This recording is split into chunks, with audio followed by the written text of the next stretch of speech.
Well, welcome to this, my 122nd LinkedIn Live, and I'm delighted to be joined once again by an old friend, Sarah Payling from Ocean Media Group. We're here to talk about the upcoming Housing 2023 at Manchester, Europe's largest housing festival. It starts in just 19 days now, so the countdown really is on, Tuesday the 27th through to Thursday the 29th of June. So first of all, Sarah, welcome. And what are the facts and figures around the expected numbers of conference talks, events, delegates, exhibitors, sponsors, all of that good stuff? Well, for anyone that's been to housing, they'll understand the sort of size and scale of the event, but it's huge. And we always think every year, how do we make it so complicated? But actually, it's so complicated because the sector does a lot of different things, and we need to recognise that. But just in an idea of numbers, we'll have over 8,000 people attending the event. Most people come for 3 days, so that's the opens on the Tuesday and finishes on the Thursday. We have also got a jobs fair this year on the Thursday, which we're really excited about, working with Greater Manchester, and up to 500 speakers. I think at last count we're on 444 right now, and yes, 350 exhibitors and sponsors. As a matter of fact, I think we've got about 2, maybe 3 stands available on the show floor now. So yes, it's a big thing. And then we also start with a awards ceremony on the Monday and a study tour. So yes, lots to do, lots of people. Yeah, and as somebody who's been coming to the event for 20 plus years, going back to the old days of Harrogate and going back to the time when I actually worked in social housing, I can pay testimony to what a great event it is, whether you're a delegate, exhibitor, speaker, sponsor, housing client, whoever. It really is a great event. Now, social housing, it kind of moves up and down the news agendas. There's been some years where it's been fairly quiet in the main news about social housing. That's certainly not been the case over the last year. We've seen issues like damp and mold, housing quality, the cost of living crisis affecting people in social housing probably disproportionately, but also a move by government as well around the professionalisation of the sector.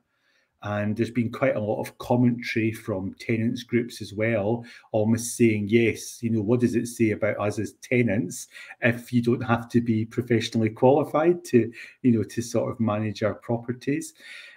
These things have all been hitting the headlines in recent months, Sarah. So how will the conference agenda be structured to discuss these and some of the other big issues within housing? The conference agenda this year, we say every year that the conference agenda focuses on us as a landlord but more importantly, the tenant and resident we serve. I think people at the event will see that even more so this year. We've done some structural things. They're easy. So since 2012, since I've been running the event, we've always started with welcome address followed by the big politics session, and that's when we get the big political commentators to come in and talk about what's going on in the world at the moment. We still got that session, but it's not number one on the program. The first one on the program is how we look at true tenant and resident engagement and how we listen first. So we've done some structural things, but we've also launched a brand new stage, the tenant and resident engagement stage. We've done 2 exceedingly successful tenant and resident engagement conferences with a lot of tenants attending, and we've taken on board a lot of their feedback. So we've got a stage dedicated to that this year. And I think I spoke to Richard Blakeway, the Housing Ombudsman. We get a lot of people commenting on our programme, government, tenants, housing associations, local authorities, supply chain. And I spoke to Richard, I'm going to say March time. And he said it's going to be a hard programme for you to write this year because you're you need to celebrate some of the great work that you're doing, but also recognize where there has been things that have gone wrong. And I'm hoping we'll never get it totally right. We are always learning, but I'm hoping we've got somewhere to addressing some of the failure, whilst also sharing best practice and some of the stuff that is happening that we are leading on. Yeah, and you know, that sounds so good, Sarah, that sort of both sides of things are going to be looked at. Yes, there are issues and there have been some fairly significant failures, but there's also a lot of successful things going on, initiatives, projects, good practice, particularly around, you know, residents, you know, having more say in the running of the properties and their communities, and also just the increase that we're seeing, you know, from bidding and tendering's perspective around the importance of things like social value and the connection with communities going into the contracts. Who are the big name speakers this year, and what parts of the event are you most looking forward to?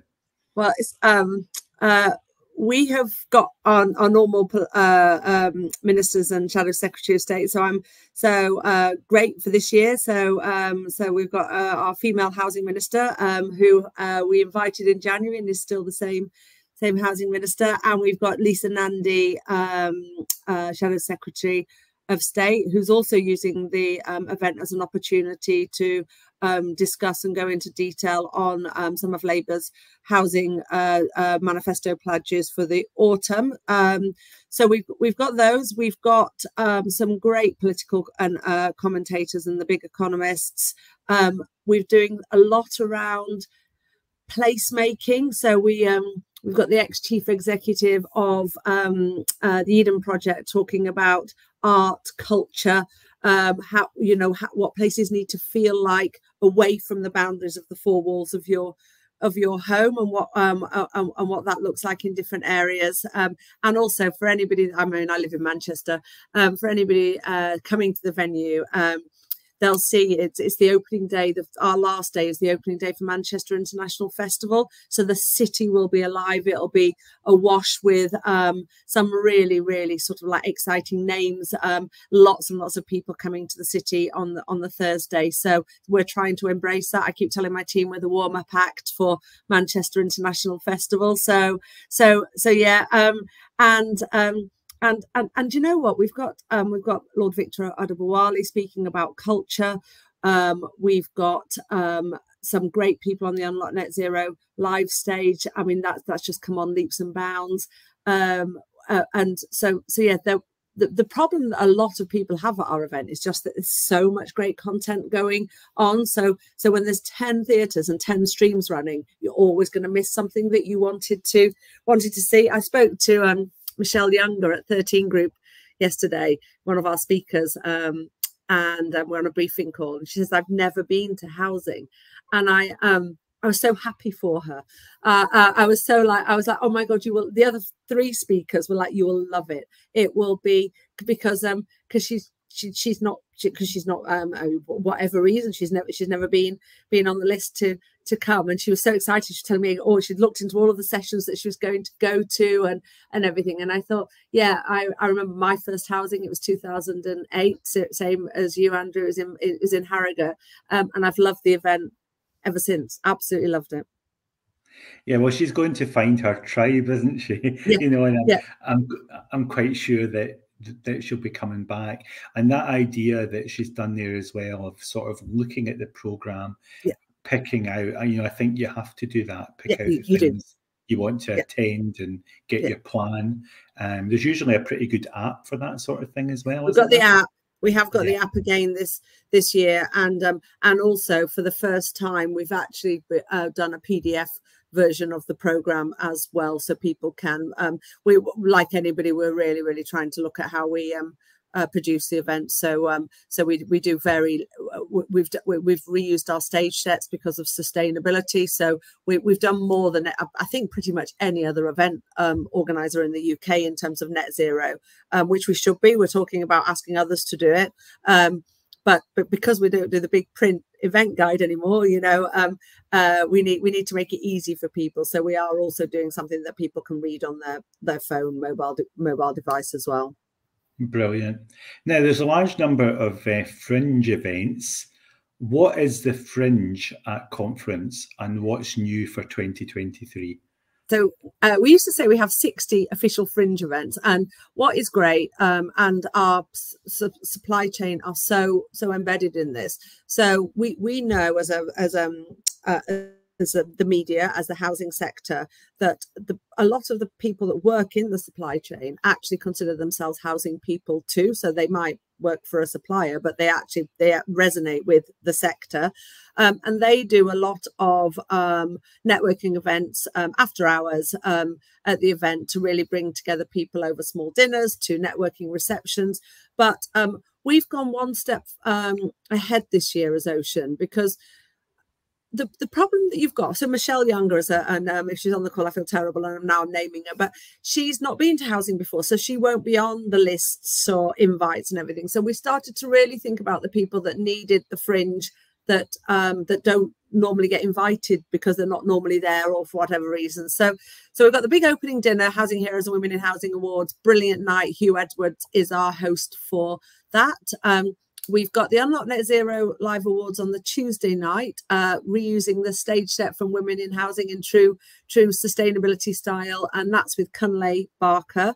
And then on the Wednesday night, wait for it, we have got 900 housing people at Impossible Bar next door in a huge charity fundraiser for the More Than Homes Trussell Trust campaign. So every penny is going to that charity. So Procurement Hub are our headline partners for that, but we've had such generous sponsorship from others, and that's 900 people for Rockyoke. So, which essentially, for anybody that doesn't know what Rockyoke is, it sounds like the scariest thing ever, but it's you on the stage with a backing band of about 5 musicians. So so that's on the Wednesday night. We've got a study tour to Brunswick on the Monday afternoon.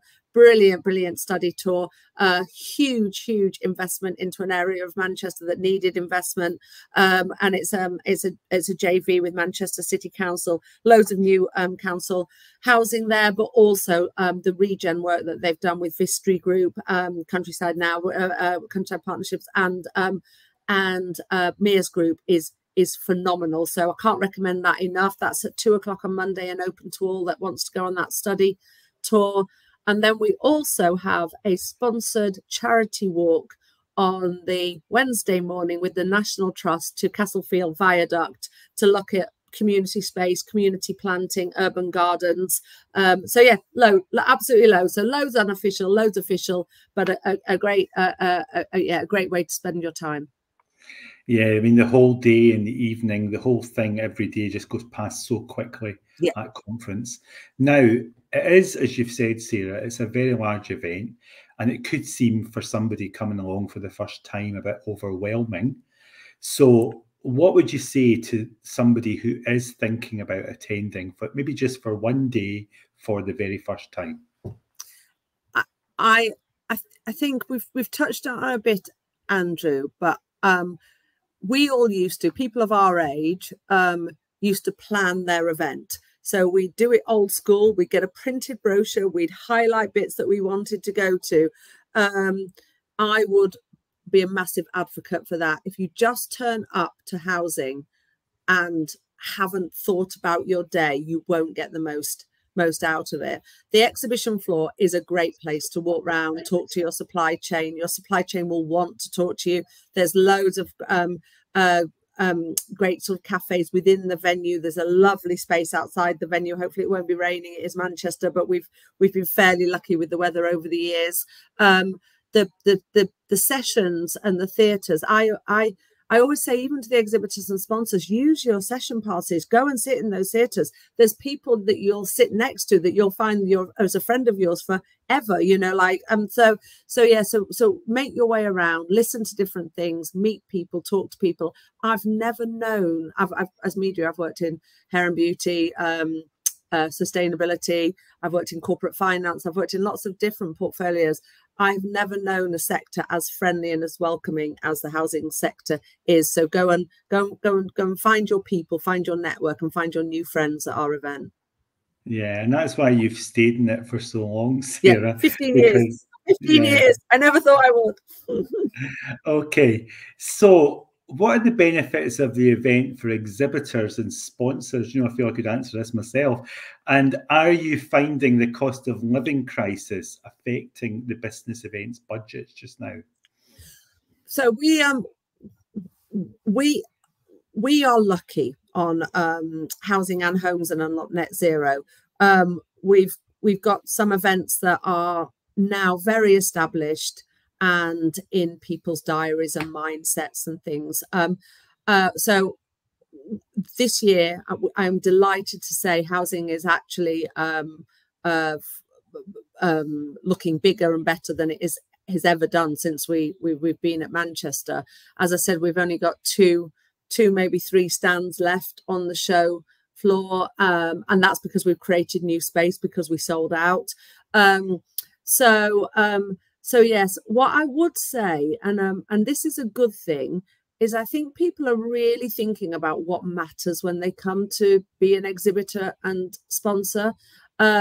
So a lot of the things that have traditionally been done as giveaways or handouts, or people are doing less of that. And again, I'm not sure that's cost of living. I don't know whether it's environmentally, they're conscious environmentally, but I think people have realized what the real benefit of exhibiting or sponsorship is to get to speak to their audience, so they don't need to do that through expensive throwaway gimmicks and things. So we've been very lucky, and we have a very, very, very loyal, engaged supply chain that have always exhibited at housing. So just to put that into perspective, when we left in June 2022 for this year, 70% of the floor was already booked for this year. Yeah, and I can certainly say, you know, on behalf of my own business, AM Bid and Ultimate Tender Coach, you know, we're right at the entrance as people come in, and I'm also speaking along with Chantel Seaborn at a seminar on the Wednesday morning, how to achieve an 80% plus bid tender win rate when bidding within the housing sector. So looking forward to that as always.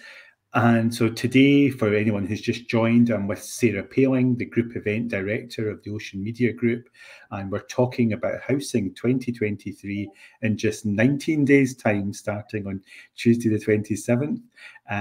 Actually, things begin at Manchester Central on Monday the 26th of June with the Housing Heroes and Women in Housing Award dinners. So what are you looking forward to at that event, and are tickets still available? So I think Hugh Edwards will be brilliant as a host. We're very excited about that.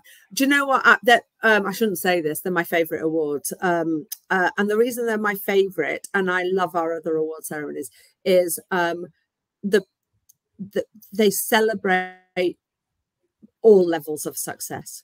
And the people, therefore, that get to come are from all levels within the organisation.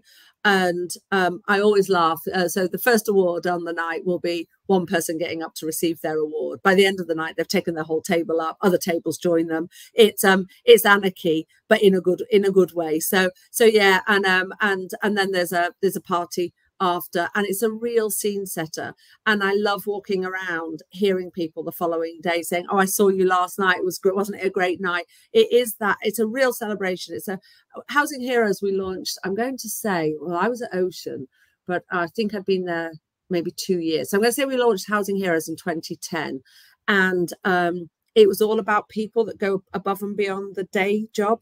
And I meet those people every day when I speak to people in housing, those people that you have almost forgotten what their job role told them to do, because they're looking to do everything and they work additional hours, and they don't even think of it that way. Their job is to work with their tenants and residents and make their lives better. And I think that's why I love that awards. And also the Women in Housing bit is great.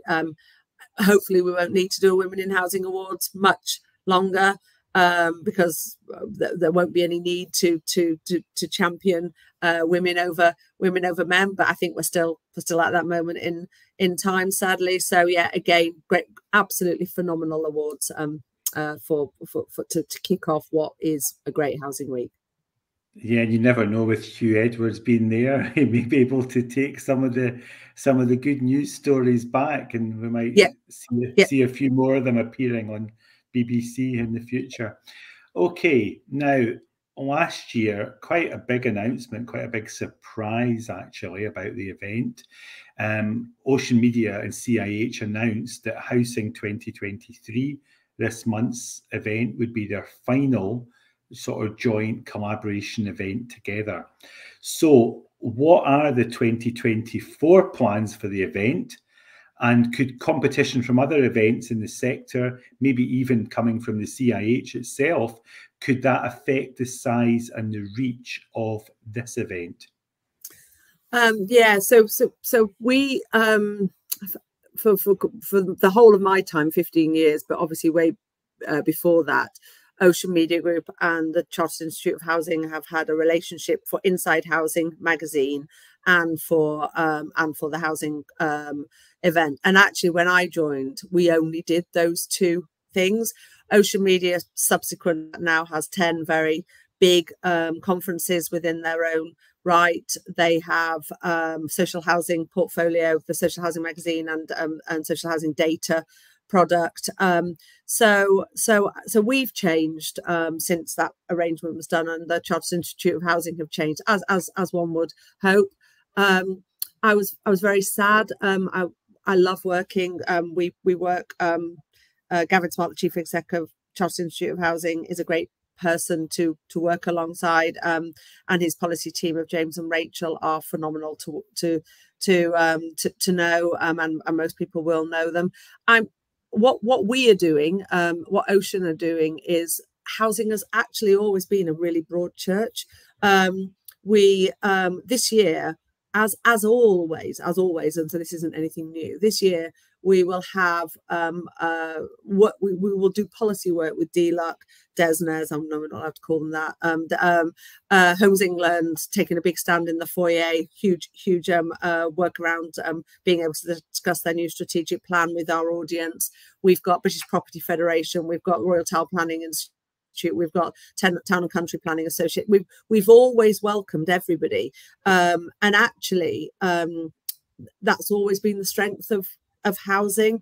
I remember when I was on to comment at MHCLG, the chief planner there, Steve Quartermain, at the time said to me, why can't housing just be for everybody? Why do you have to work with just one member body? And I said, actually, it's always been for everybody.